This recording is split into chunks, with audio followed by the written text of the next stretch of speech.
이 시간 주님의 사랑이 우리를 향하여 기도하고 있음에 감사드립니다. 그 귀한 하나님의 사랑이 오늘 여기까지 안전하게 당도하도록 보호하셨음을 믿습니다. 함께 이 시간 주님께 감사드리며 주님이 이루신 구원에 대하여 감동하고 감사하는 귀한 시간 되었으면 좋겠습니다. 어쩌면 우리는 예수님의 사랑 이야기를 전도해야 하는데 교리를 전도하고 있는지도 모른다는 생각이 듭니다.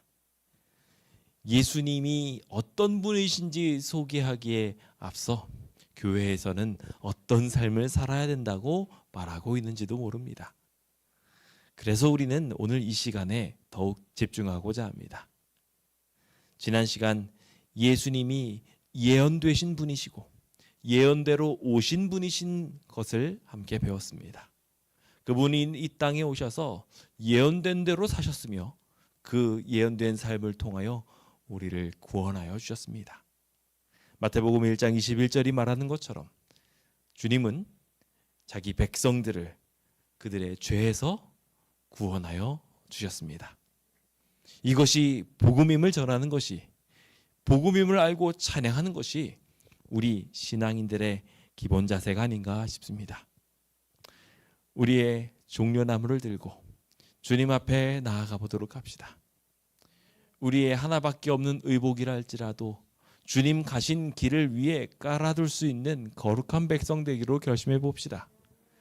주님을 향하여 호산나 찬양하며 지금 구원해 달라고 노래 부릅시다.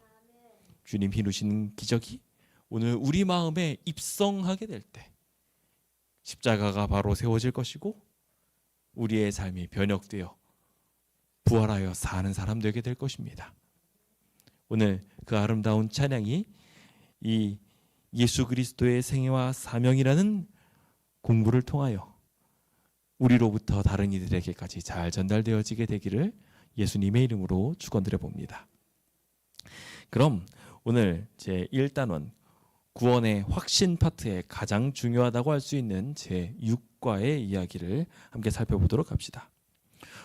앞서 나눈 것처럼 우리는 예수 그리스도께서 예언된 대로 오신 것을 이제 실제로 보게 됩니다. 구약에 있었던 수많은 예수님에 대한 이야기들이 이제 신약에 와서 성취되는 것을 보게 되지요. 신앙인이라면 이렇게 약속을 듣고 약속의 성취를 기대하고 바라보는 것이 기본 자세가 되어야 합니다. 예수님은 하나님의 백성들에게 약속을 반드시 지키는 분으로 자신을 계시하고 계시며 초림을 통하여 약속을 성취하신 후 다시 재림을 통하여 완전히 성취하시겠다고 약속하고 있습니다. 우리는 재림교인입니다. 예수님이 다시 오셔서 우리 구원하실 것이라고 믿는 사람들입니다. 그러니까 이 재림을 외치려면 먼저 초림을 외쳐야 합니다. 예수님이 어떻게 오셨고 그분이 무슨 일을 하셨는지를 잘 설명하는 사람이 되어야 하는 것입니다. 그것이 우리의 삶의 모습이 되어야 하고 그것이 우리의 가르침의 주된 내용이 되어야 합니다. 안식일보다 예수님의 삶을 더 많이 나눠야 하는 것입니다. 재림보다 어쩌면 초림을 더 강조하며 예수님이 오신 것처럼 반드시 다시 오실 것이라고 말할 수 있는 사람 되어야 할 것입니다. 그러니 오늘 이 시간을 잘 준비하여서 다른 이들에게 잘 증거할 수 있도록 준비해 보시기 바랍니다. 이제 69페이지를 펼치시고 하나하나 오늘의 이야기들을 나눠보도록 하겠습니다. 오늘 우리는 두 가지 중점 사항을 배우게 됩니다. 평소에 3개였는데 이번엔 2개밖에 안 되니까요. 보다 간결합니다. 예수님께서는 어떤 생애를 사셨는가? 그리고 예수님의 사명은 무엇이었는가입니다. 마태복음 1장 21절에 있는 말씀은 오늘에 있는 이야기를 가장 강조하고 있는 이야기 중에 하나입니다. 앞서 살펴보았던 성경절인 만큼 다시 한번 큰 소리로 봅시다. 함께 읽어볼까요? 시작. 아들을 낳으리니 이름을 예수로 하라. 이는 그가 자기 백성을 그들의 죄에서 구원할 자이심이라 하니라. 아멘. 예수님의 이름 뜻 자체가 자기 백성을 그들의 죄에서 구원할 자라는 의미입니다. 즉 우리가 예수님이라고 이름을 외칠 때마다 예수님의 구원을 떠올리고 예수님의 구원을 말해야 한다는 것입니다. 다른 말로 말하면 우리가 예수님의 이름을 순 우리말로 바꿔서 다시 또 순 우리말이라고 할 수 있는지 모르겠습니다만 우리나라 말로 바꿔서 말한다면 구원자라고 외치는 겁니다. 예수님의 이름 자체가 뜻이 그래요. 그래서 우리는 예수님의 이름을 구원자라고 말하며 계속해서 부르는 방식으로 기억하고 있어야 하고 예수님의 삶을 구원의 삶으로 이해해야 합니다. 그래서 예수님의 생애와 사명을 두 글자로 요약하라라고 이야기하면 구원이라고 정리할 수 있을 것입니다. 그리고 그 구원의 동력은 예수님의 사랑이었지요.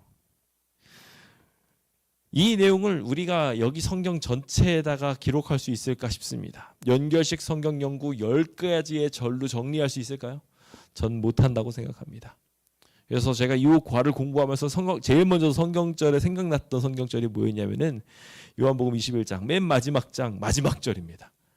요한복음 맨 마지막 장 맨 마지막 절을 보면은요 이렇게 기록하고 있습니다. 예수께서 행하신 일이 이 이외에도 많으니 만일 낱낱이 기록된다면 이 세상이라도 이 기록된 책을 두기에 부족할 줄 아노라. 아멘입니까? 아멘. 그렇습니다. 그래서 우리가 겨우 10개의 절로 예수님의 생애를 다룰 수 없습니다. 예수님의 사명을 다룰 수 없습니다. 하지만 우리가 그것을 10개의 절로 정리하는 이유는 간단합니다. 우리가 전하기 위해서입니다.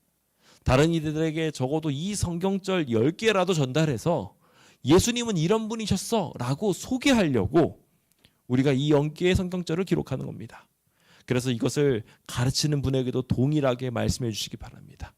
성경 전체는 예수님에 대하여 증거하는 책입니다. 성경에서 단순히 구원을 얻기 위한 책이 아니라 예수님을 발견하는 책이 되어야 된다고 강조하시면서 이 사실을 분명하게 알려주시기 바랍니다. 우리는 예수님의 생애를 이 성경 전체에서 봅니다. 하지만 지금 나누는 10개의 성경절을 통하여 예수님의 가장 중요한 몇 가지 사역들을 정리해 보고자 하니 반드시 기억하시라고 말입니다. 자, 그럼 우리도 그 마음을 가지고 함께 예수님의 이야기를 들어보도록 합시다. 들을 준비 되셨습니까? 구호 준비! 야! 여호와여 말씀하옵소서. 주의 종이 듣겠나이다. 아멘. 아멘. 이 시간 우리가 잘 들어서 잘 전할 수 있는 사람 되었으면 좋겠습니다. 자, 그럼 우리 첫 번째 내용으로 봅시다. 우리 파란색 글씨 우리 그리스도의 생애라는 제목 밑에 보시면 첫 번째 파트로 가르치고 복음을 전하시고 병을 고치심이라고 되어 있습니다. 이 성경절은 굉장히 중요한 성경절 중에 하나입니다. 마태복음 4장 23절에 있는 이 말씀은 예수님께서 하시는 사역을 핵심으로 정리하고 있는데요. 예수님의 핵심 사역 3가지는 이 성경절에 잘 요약되어 있습니다. 동그라미 쳐볼까요?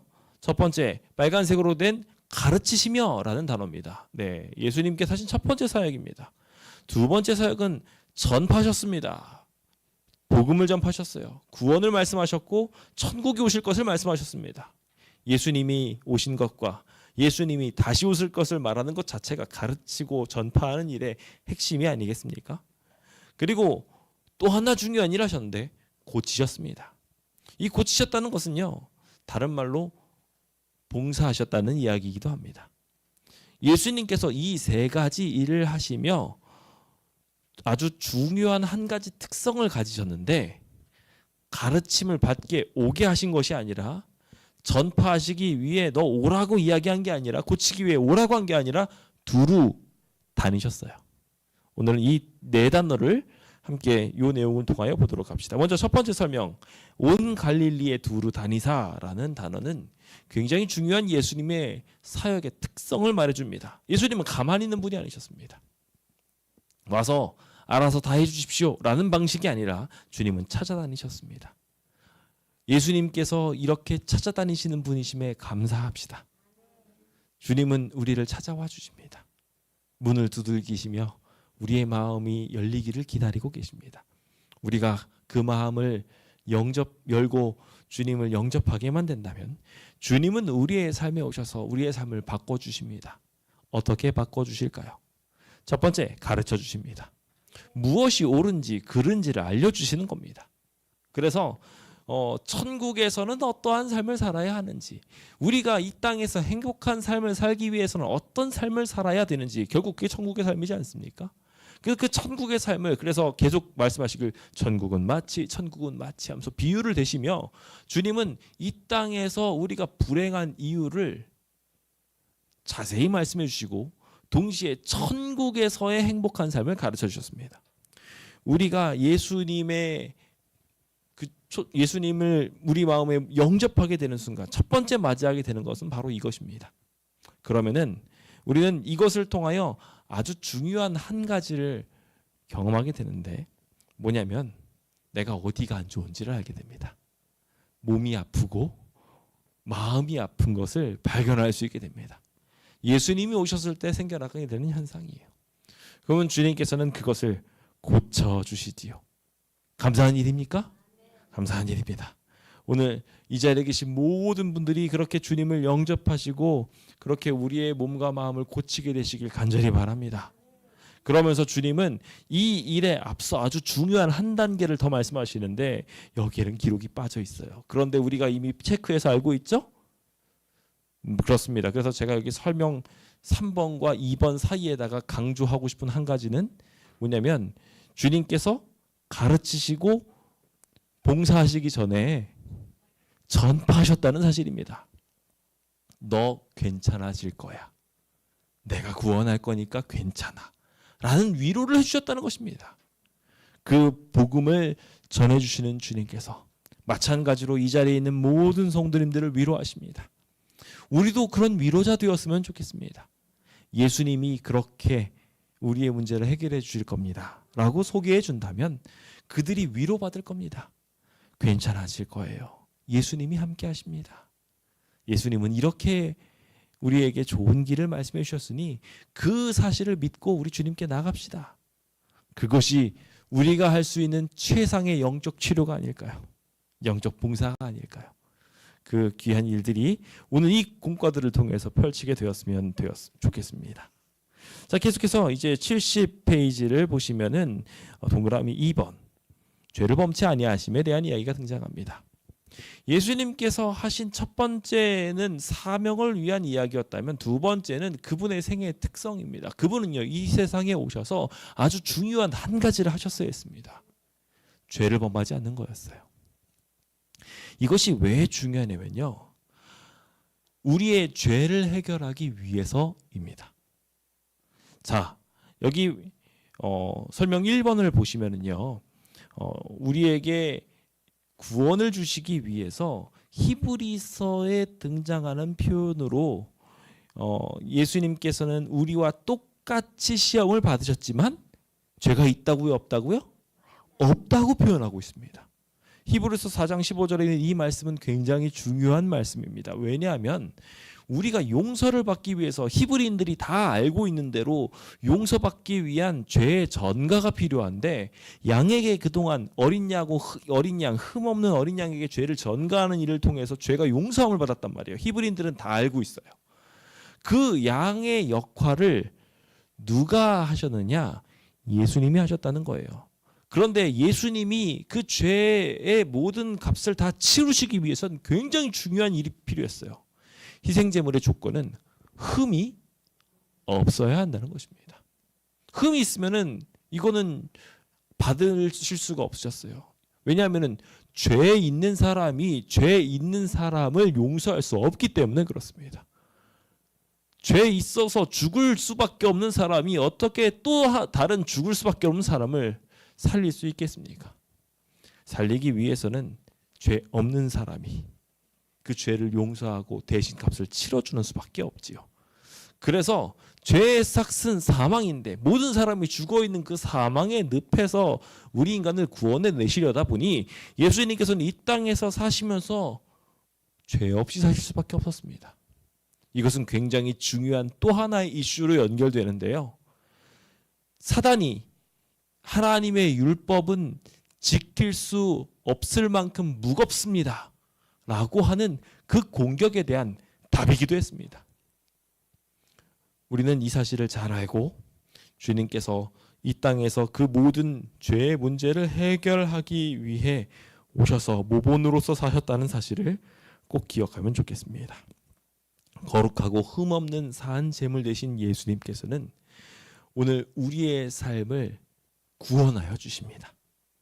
그리고 참 놀랍게도 그런 구원을 통해서 우리의 삶이 바뀔 수 있도록 허락하여 주십니다.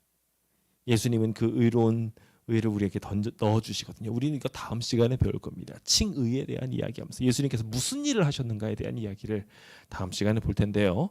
아무튼 주님께서는 그래서 이 땅에 오셔서 죄 범치 않고 사셨다는 사실을 꼭 기억하시기 바랍니다. 그리고 죄를 범치 않으신 이유가 뭐였죠? 네, 맞습니다. 죄를 용서하시기 위함이었어요. 그러니까 당연히 모두 하셔야 돼요? 그렇습니다. 71페이지에 보시면 동그라미 3번 죄를 용서하심에 대한 이야기가 나옵니다. 죄를 용서하실 때 아주 중요한 키워드가 있습니다. 마가복음 2장 5절을 보시면은 죄 사함을 베푸시려고 할 때 그들이 어떠한 행동을 보이고 뭐 어떤 대가를 바쳐야 죄를 용서해 주신 것이 아니었습니다. 예수님께서는 믿음을 보시고 죄 사함을 베푸셨습니다. 이것이 죄를 용서하시는 예수님의 사역이었죠. 죄 용서를 위하여 믿음만 필요하다는 사실은 참 감사한 일이 아닐 수 없습니다. 설명 1번을 보시면 저희의 믿음을 보시고 라고 표현되어 있는데요. 이 믿음에 대한 이야기를 하며 우리는 아주 중요한 성경절 히브리서 11장 6절 아까 전에 5절이었죠? 6절을 보시면은 거기에서 나온 이야기들을 통해 예수님을 믿을 때 이루어지는 영생의 상과 삶에 필요한 것을 공급받고 또 채워주시고 인도해 주시는 사실에 대한 믿음까지도 우리가 표현해야 되고 그렇게 믿어야 된다는 것을 강조하고 있는 것을 보게 됩니다. 우리가 구원받기 위해서 해야 할 가장 중요한 것 중에 하나는 바로 이 믿음입니다. 네. 다른 게 필요한 것이 아닙니다. 내가 이렇게 잘했으니까 뭐 주세요 라고 이야기하면 번지수가 잘못된 거예요. 저희 아이들도 종종 콧구멍이 벌렁거리면서 와서 내가 이거 했는데 뭐 받을 거 없냐고 이러고 있습니다.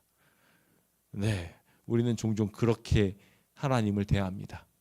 그렇게 하나님을 빚쟁이로 만들려고 합니다. 그렇게 치면 우리는 하나님한테 얼마나 큰 빚쟁입니까? 그걸로는 도저히 하나님께 빚진 것을 갚을 방법이 없습니다. 대가로 인한 구원은 만들어질 수가 없는 것입니다. 우리 생명조차도 하나님 주셨는데 말입니다. 그렇다면 방법은 아주 간결합니다. 믿으시기 바랍니다. 그러면 죄사함을 받게 될 것입니다. 아주 간단합니다.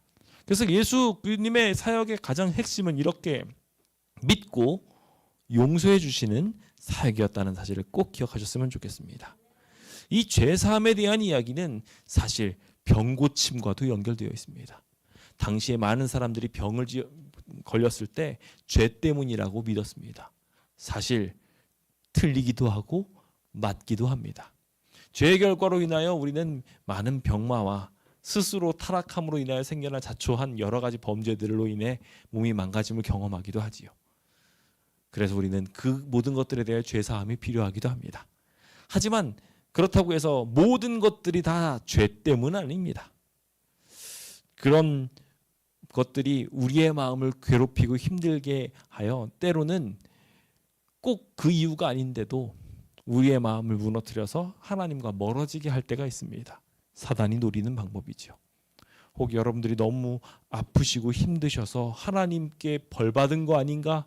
나는 주님께 못 나아가는 거 아닌가라고 생각하시는 분이 있다면 그 생각 접으시기 바랍니다. 하나님께서는 믿음으로 구원하십니다. 우리가 얼마나 아프냐가 중요한 게 아니라 얼마나 죄 많아서 이것들이 다 우리의 삶을 더럽히고 있느냐가 중요한 게 아니라 진짜 중요한 건 예수님 믿느냐 안 믿느냐입니다. 죄의 정도와 관계없이 주님은 우리를 구원하여 주실 것입니다. 그러니 질병도 마찬가지로 주님의 손아귀에 있어 주님께서는 이 질병을 치료하시기 전에 그 마음의 죄책감을 씻어주시고 그 마음의 진정한 믿음을 세워주시며 병도 고쳐주셨습니다. 혹 아프신 분 계십니까? 그렇다면 이 음성을 듣기 위해 믿으시기 바랍니다. 주님이 용서해 주셨다라는 선언이 여러분들의 마음속에 꼭 새겨지게 되어서 그것을 통해서 주변 사람들한테 또 이렇게 행복의 찬양을 다 같이 부르게 되었으면 좋겠습니다. 제 4번입니다. 4번은 예수님께서 오셔서 하신 또 하나의 중요한 사건을 이야기합니다. 72페이지의 동그라미 4번은 그냥 병을 고치시는 것으로 끝나지 않고 죽은 사람을 살리셨다고 표현하고 있습니다. 이게 예수님을 믿어야 되는 가장 중요한 이유 중에 하나입니다. 이 땅에서 병들지 않고 건강하게만 살게 해달라고 우리가 믿는다면 그냥 전담 의사를 두는 것들이 어쩌면은 그냥 우리 능력으로 할 수 있는 일일지도 모르겠습니다. 하지만 전담 의사를 둔다고 해가지고 우리가 영원히 안 죽습니까? 아닙니다. 어느 순간은 죽을 수밖에 없습니다. 이 문제는 해결할 방법이 없지요. 근데 예수님은 이 문제를 해결하기 위해 오셨습니다. 요한복음 11장 44절에 있는 말씀 보시면 예수님께서 나사로를 살리시는 이야기가 나옵니다. 바로 앞에 43절을 보시면 큰 소리로 나사로야 나오너라 라고 이야기하자 44절입니다. 죽은 자가 수족이 배로 둘둘둘 감겨있는 채로, 그러니까 장례가 되어진 그 수의를 입은 채로 그대로 나왔던 것입니다. 주님은 이렇게 꽁꽁 매어 있었던, 우리도 장례를 치르면 다 해보셨잖아요. 꽁꽁 몸을 매놓지 않습니까? 그거를 다, 죽음의 결박을 다 풀어놓아 다닐 수 있게 만들어 주십니다. 그 귀한 하나님의 약속을 이루기 위해 우리 주님이 오셨다는 사실에 대하여 감사하시기를 간절히 바랍니다. 나사로를 살리신 사건은 요한복음 11장에 등장하지요. 하지만 그 사건 한 가지만으로 우리가 예수님을 믿지 않습니다. 우리가 나머지 것도 기록해 놔야 되겠죠? 누가복음 7장 13절에서부터 15절에 있는 말씀을 보시면 나인성 과부의 이야기도 기록해 놓고 계십니다. 이것으로 끝이 아닙니다. 주님께서는 소녀야 일어나거라 라고 얘기하며 달리다굼이라고 말씀하시고 회당장 야이로의 딸을 일으키시도 하셨고, 더 나아가 무덤에서 예수님께서 돌아가실 때 많은 이들이 함께 부활했다고 표현하고 있습니다. 예수님이 죄를 대신해서 짊어지시는 것을 통해 많은 이들을 구원하신 그 부활의 사건도 우리가 잘 기억해 둘 필요가 있는 것 같습니다. 주님은 이렇게 우리를 살리기 위해 오셨고 사셨습니다. 뿐만 아니라 주님은 이렇게 살리시는 사역을 하시면서 중요한 또 한 가지를 하셨는데 5번입니다. 주님은 우리의 죄를 위해서 대속물로 돌아가셨습니다. 네, 그냥 오셔서 용서만 하시고 가셨다면 그 빚은 어딘가에 계속 남아 있었을 것입니다. 그런데 주님께서 용서하신 그 모든 용서한 죄들을 예수님께서는 대신 짊어지시고 고린도전서 15장 3절에 말한 것처럼 그리스도께서 우리의 죄를 대신해서 돌아가셨습니다. 굉장히 중요한 일이죠.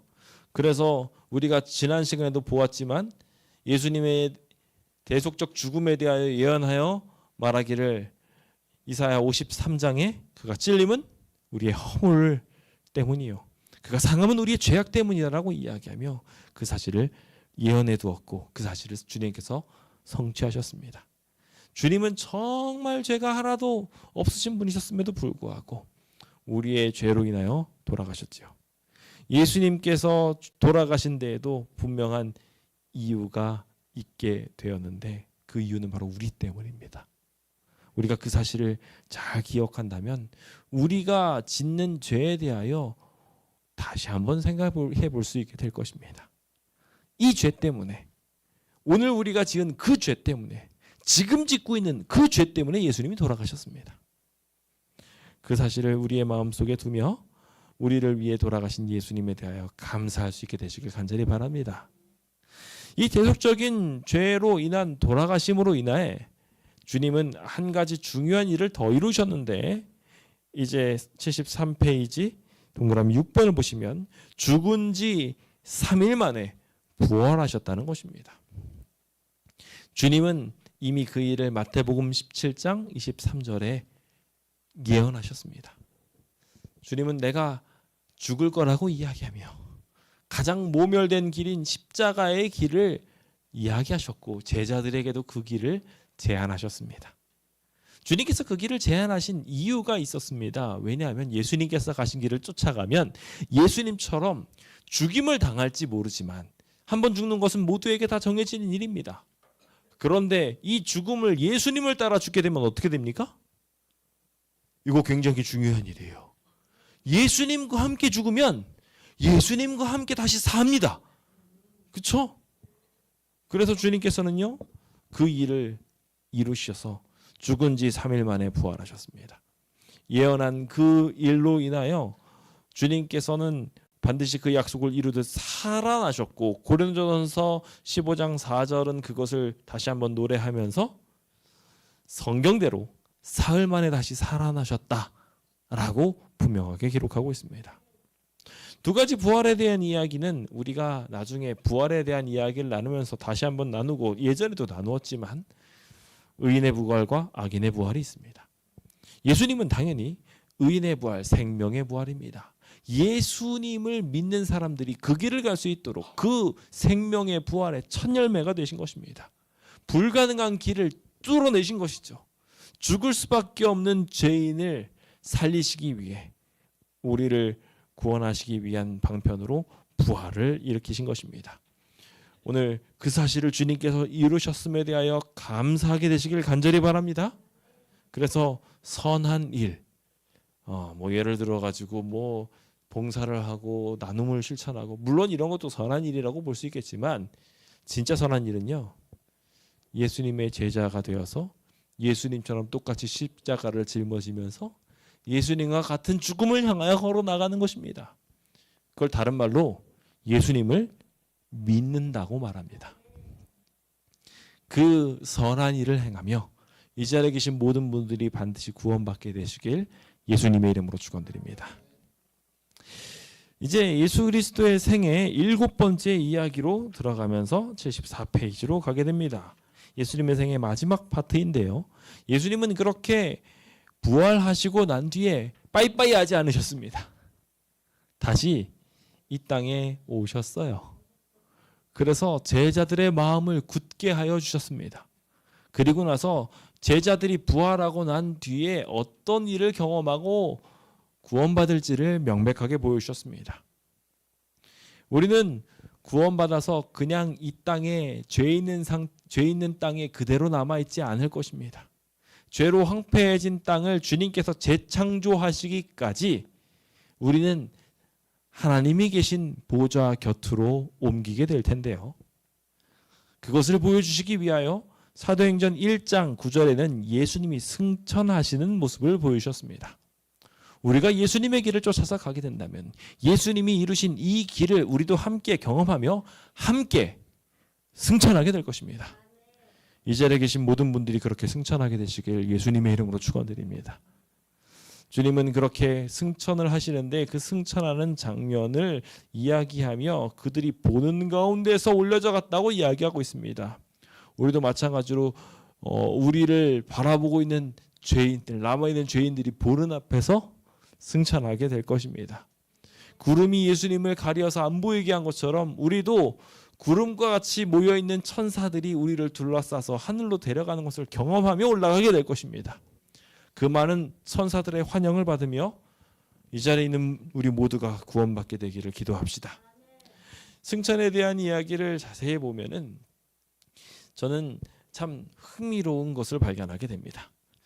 사실 예수님께서는 굳이 승천 안 하고 승천 안 시키고 우리를 구원시킬 수도 있습니다. 그렇지 않습니까? 결국은 계시록에 있는 이야기 나중에 살펴보시면 우리는 지구에 다시 내려와야 합니다. 그래서 주님께서 굳이 승천시키셔서 예수님 곁으로 데려가셨습니다.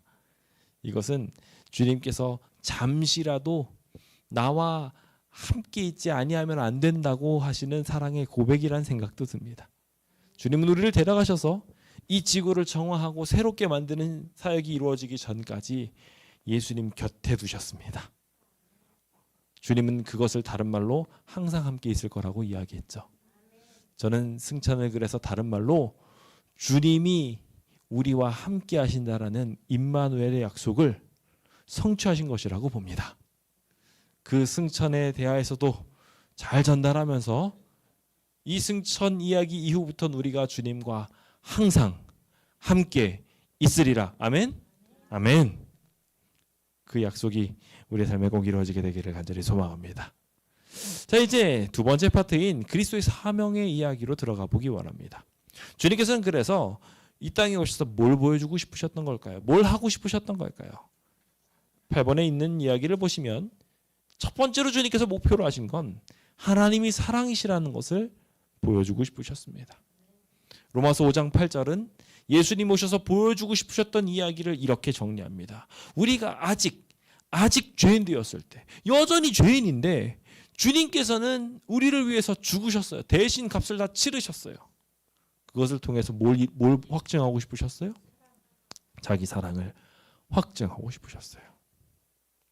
저희가 이번에 탈북민들 청소를 시켜드리려고 가는데 이런 소식이 들려오더군요. 그분들은 이미 교회를 다 정하고 온다고요.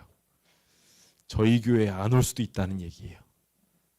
그 이야기에 섭섭함을 느꼈습니다. 그런데 섭섭함을 느끼고 나서 조금 있다가 회개했습니다. 예수님은 어떻게 하셨어요? 우리가 아직 죄인 되었을 때 잘못된 결단 내리고 잘못된 방향을 가더라도 주님께서는 용서해 주셨어요. 그리고 자기 사랑을 확증하셨습니다. 우리도 마찬가지로 주님의 사랑을 본떠 사랑의 봉사를 할 때 무대가성 사랑의 봉사를 해야 되는데 뭔가 대가가 보여야 뭔가를 하겠다고 하는 경우들이 우리 안에 있는 것을 봅니다. 근데 예수님은 그런 분이라고요? 아니라고요? 얼마나 감사한 일입니까? 우리가 건덕지가 없어도요, 주님께서 사랑한다고 먼저 말씀해 주십니다. 그것도 목숨을 버리면서 말입니다. 이 준비된 구원을 감사하십시다. 준비된 구원은 그래서 다른 말로 사랑의 확증이라고 표현합니다. 나중에 늙어서 얼굴이 망가져도 나는 당신을 끝까지 사랑하겠소. 내가 팔 하나가 없어지고 다리 하나가 없어진다 할지라도 당신은 나 사랑할 거야? 예수님은 뭐라고 말씀하십니까? 그래, 나는 널 사랑할 거야. 아마 주님께서는 우리의 눈이 다쳐서 뽑힐 수밖에 없는 사람이라면 예수님의 눈이라도 뽑아서 우리한테 주실 분이십니다. 그 사랑의 확증에 감사하시길 예수님의 이름으로 축원드립니다. 두 번째로 주님께서 이 땅에 오셔서 그분이 보여주시고 싶으신 사명이 있었습니다. 첫 번째가 하나님이 우리를 어떤 상황에도 사랑한다는 그 사랑의 확증을 보여주고 싶으셨다면, 두 번째는 죄인을 가만히 내버려 두지 않고 의롭게 만드신다는 것입니다. 하나님의 두 가지 중요한 속성이 있습니다. 하나는 사랑이고 하나는 공의입니다. 하나님께서는 의로운 삶을 통하여 우리가 살 때 영원히 행복하게 살기를 바라십니다. 그래서 주님께서는 죄인을 사랑하시되 끝까지 사랑하시는데, 그 끝까지 사랑하시기 위해서 어떻게 사랑하시냐면요, 이 죄인이 죄 문제를 해결할 때까지 사랑하십니다. 그리고 나서까지 그렇게 하시기를 바라시면서 사랑하십니다. 그래서 완전히 문제가 해결돼서 불편함 없이, 서로 불편함 없이 사랑의 관계를 유지할 수 있도록 말입니다. 그래서 주님께서는요, 우리의 완전한 치료를 위하여, 우리의 완전한 회복을 위하여 우리를 의롭게 하시기 위한 구원을 이루시는데요. 로마서 4장 25절은 이렇게 말합니다. 우리가 범죄한 것 때문에 주님이 내줌이 되어서 우리를 의롭게 하려고. 흥미로운 이야기입니다. 우리가 의로워지는데 우리의 노력이 필요한 게 아니라 누구의 노력이 필요해요? 예수님의 노력이 필요해요. 그래서 우리가 범죄를 하니까요, 예수님이 내준 바가 되어집니다. 그래서 예수님이 십자가에 달려 돌아가실 분이 되시고 우리를 의롭게 하시기 위해서 돌아가시고 난 뒤에 다시 살아나셨습니다. 그게 예수님께서 하신 일이라는 것입니다. 이것을 다른 말로 칭의라고 하죠. 의롭다고 칭해 주시는 겁니다. 우리는 죄인인데 주님이 의롭다고 칭해 주시는 것. 그걸 하기 위해서 이 땅에 오셨다는 것입니다. 예수님의 가장 중요한 사명 중에 하나였죠. 그래서 지금 이 순간에도 우리가 주님을 믿고 의지하기만 한다면 죄인인데요. 아직 죄인인데요. 의롭다고 칭해 주십니다. 예수님을 믿는 그 순간 의롭다고 칭해 주시는데 그 칭해 주시는 것에 대해서 제가 여러 번 말씀드렸습니다. 그 의롭다라고 주님께서 말씀해 주시는 것은요. 창조하셨을 때 하나님의 음성과 명령과 똑같다는 거예요. 빛이 있으라 하셨던 것과 똑같이 너는 의롭다라고 말씀해 주십니다. 그러면요. 그 순간 우리는 완전히 새로운 존재가 되어서 의롭게 되는 겁니다. 하나님의 창조의 섭리로 말입니다. 그 위대한 이야기가 칭의이고 그것을 위해서 이 땅에 오셨다는 사실을 감사하시길 예수님의 이름으로 축원드립니다.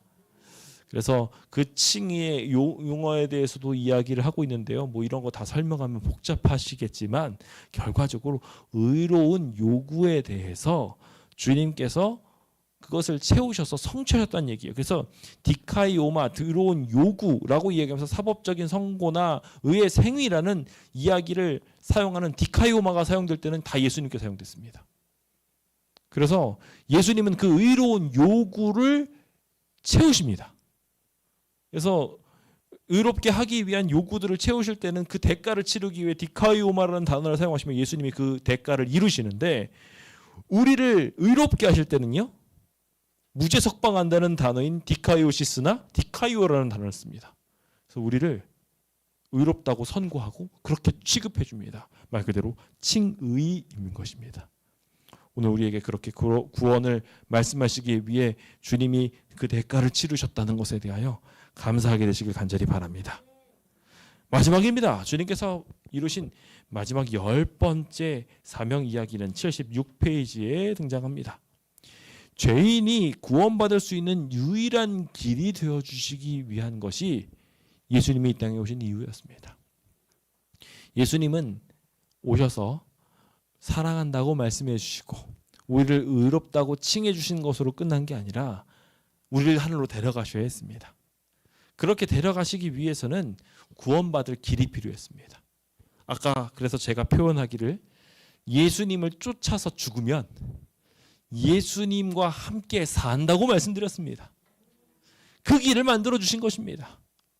그래서 예수님께서 가신 그 길을 가는 것으로 우리가 믿고 따라가는 것으로 주님이 의로운 옷을 입혀주시고 우리가 완전하지 않음에도 불구하고 예수님이 가신 그 하이패스 길로 같이 하늘나라 갈 수 있게 되는 것입니다. 그것을 주님께서는 이렇게 표현하셨습니다. 내가 곧 길이요 진리요 생명이니 나로 말미암지 않고는 아버지께 올 자가 있다 없다? 없다. 오직 예수님이 뚫어놓으신 그 길 외에는 구원받을 방법이 전혀 없는 것입니다. 그래서 사도행전 4장에도 다른 이로서는 구원을 받을 수가 없다고 이야기하며 천하 인간의 이름 중에서 예수님의 이름 외에는 구원받을 수 있는 이름이 없다고 분명하게 말하고 있습니다. 그래서 오늘 우리는 그 길을 예비하기 위해 예수님이 오셨다는 사실에 대하여 감사하고 그것을 인정해야 됩니다. 안타깝게도 요즘에는 많은 사람들이 구원받을 수 있는 많은 길이 있다고 말합니다. 어떤 사람들은 유전자학을 공부하면서 내가 이 유전자를 어떻게 바꿔서 영생할 수 있는 사람을 만들겠다고 하며 게놈 프로젝트부터 시작해서 유전자를 해가지고 뭐 장기 이식을 하고 뭐 어떻게든 내가 영생을 하겠노라고 노력을 합니다. 자기가 신이 되려고 노력하는 것이죠. 효과를 거둘 수 있을까요? 저는 그런 모든 사람들 다 죽을 거라고 예언합니다. 하나님이 그렇게 예언하셨기 때문에 저는 분명히 그렇게 말씀드릴 수 있습니다. 인간의 노력들은 다 허사가 될 것입니다. 우리가 영원히 행복해질 방법은 딱 하나밖에 없어요. 예수님을 믿는 것입니다. 과학자들이 아무리 자기의 뇌를 스캔해가지고요 하드드라이브에 넣어놔서 그것을 연산자국 시키면서 나의 뇌를 영원히 만들어서 난 영생하겠다고 말한다 할지라도요 그건 구원이 되지 못할 것입니다. 오직 예수님만이 우리를 구원하실 수 있습니다. 그렇기 때문에 우리는 우리의 구원자 예수 그리스도를 외치는 것입니다. 예수 그리스도는 우리의 제사장이시요 그분만이 우리의 완전한 제물이시고 그분만이 우리의 죄를 완전히 가져가실 수 있는 분이십니다.